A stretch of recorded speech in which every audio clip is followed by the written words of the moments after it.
बे समाव निउस 24 बड'लेण्डनिफ्राय आं दंफैयो उदालगुरि जिल्लानि सिङाव थानाय सुमापारा फुख्रिपारा गामियाव आरो बे सुमापारा फुख्रिपारा गामियाव सासे गथ'नि जा मोनसे गोजोनथाव रादाब बे गोजोनथाव रादाबखौ लानानै आं बिथांमोननि न'खराव दंफैयो आरो बुंनांगोन बिथांमोननि न'खरा ओरैबायदि गोरिब गुन्द्रा आरो जाय न'खराव सासे बड'लेण्ड सोमावसारनायावहाय मुंख्लं जानाय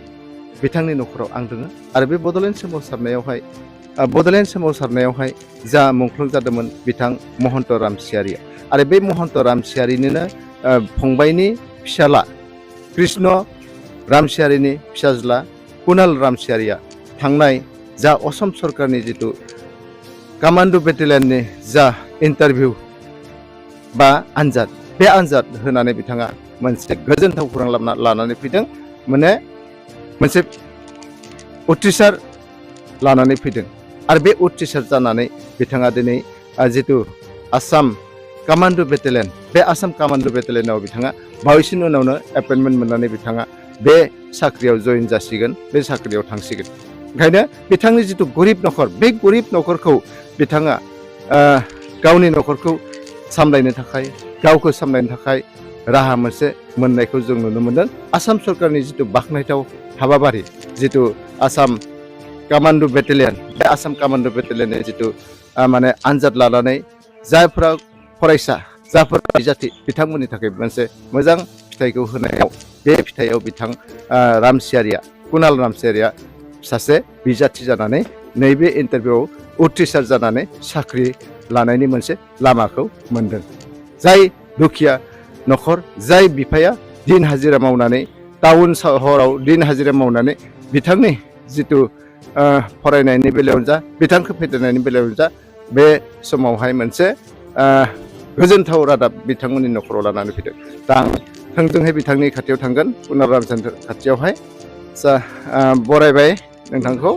बे समाव जों बावैसोनि उनाव जों मिथिना मोनदों नोंथाङा जिहेतु आसाम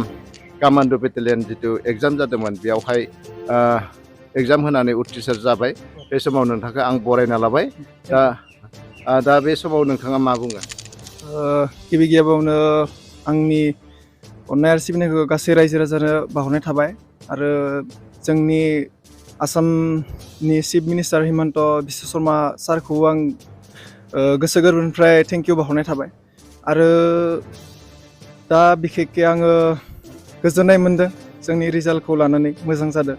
आरो बे हिसाबै गोबां खस्थ'बो खालामनायमोन हार्डवर्क खालामदोंमोन गोबाङानो आरो बे हार्डवर्कनि आन्दाराव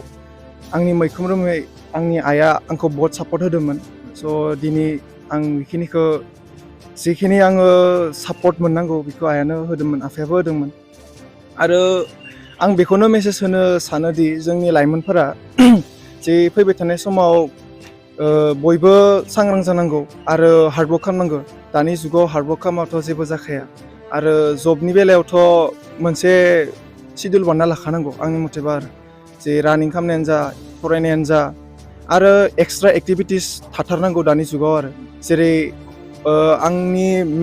मेनलि एक्सट्रा सार्टिफिकेटआ एनसिसि दंमोन आरो आंहा बेखौ 3 इयार्स आं कमप्लिट खालामनानै सि सार्टिफिकेट मोन्दोंमोन स' बेबो मोनसे प्रिफारेन्स मोन्दोंमोन आं बेयावबो बहुतखिनि आरो दानि जुगाव स्पर्ट्सनियावनो एनसिसियावनो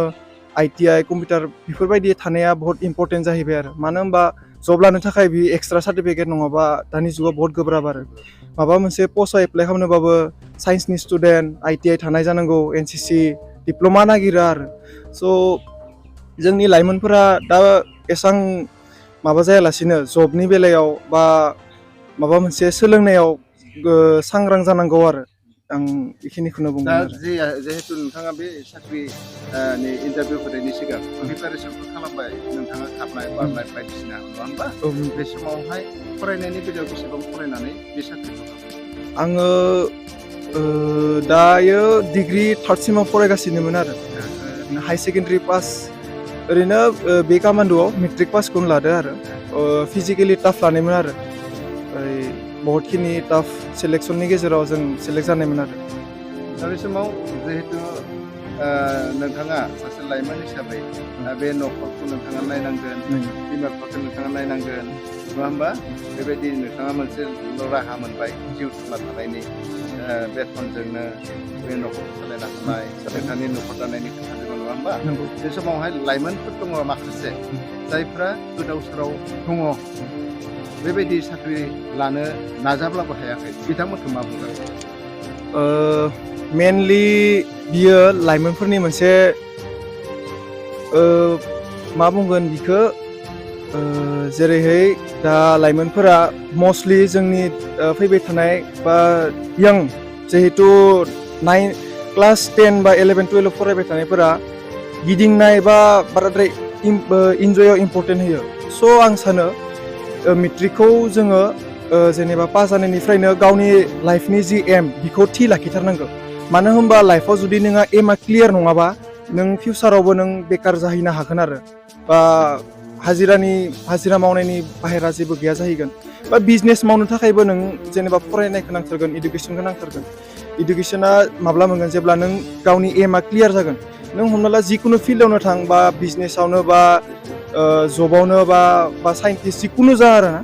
स' नोंनि एमआ क्लियार जानांगोन फार्स्ट अफ अल अब्ला नों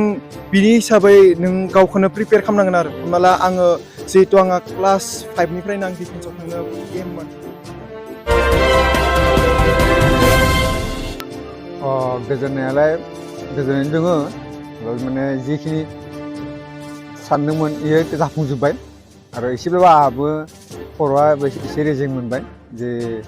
बे आनजादाव जे उथ्रिनो हाबाय आसाम कामान्ड' जे मोनबाय खोनानाय लोगो लोगोनो आंनि जे गथ'नि कुनाल रामसियारिनि रिजाल्टखौ खोनानाय लोगो लोगोनो आङो गोजोननाय थाबाय हाजासे आरो लोगोसे आंनि खामानि मावनायाबो एसेबाबो रेजें जासिगोन आं मानो होनबा आं उदालगुरि जिल्लानि टंला फुख्रिपार गामि आं कृष्ण रामसियारि आं हाजिरा खामला मावना जायोना टाउन सहर बा नोगोर गामियाव दा बिनिफ्राय आं बाय रैखाथि मोनबाय आरो बिदिनो आं बिराद गोजोननाय थाबाय माने नाजानायाव गावनि नाजानायाव गासैबो माने हायो लाइमोनफोरा जाहाथे उथ्रिसारनो हायो थिग जेनेबा आंनि फिसाला कुनाल रामसियारि जेरै नाजानायाव गावनि सेस्थायाव नाजानायाव उथ्रिनो हादों बयबो जाहाथे नाजायो आं बेखौनो रायजो राजानिफ्राय लाइमोन गथ' सेंग्राफोरखौ सिख्लाफोरखौ लोगोसे खावलायहरो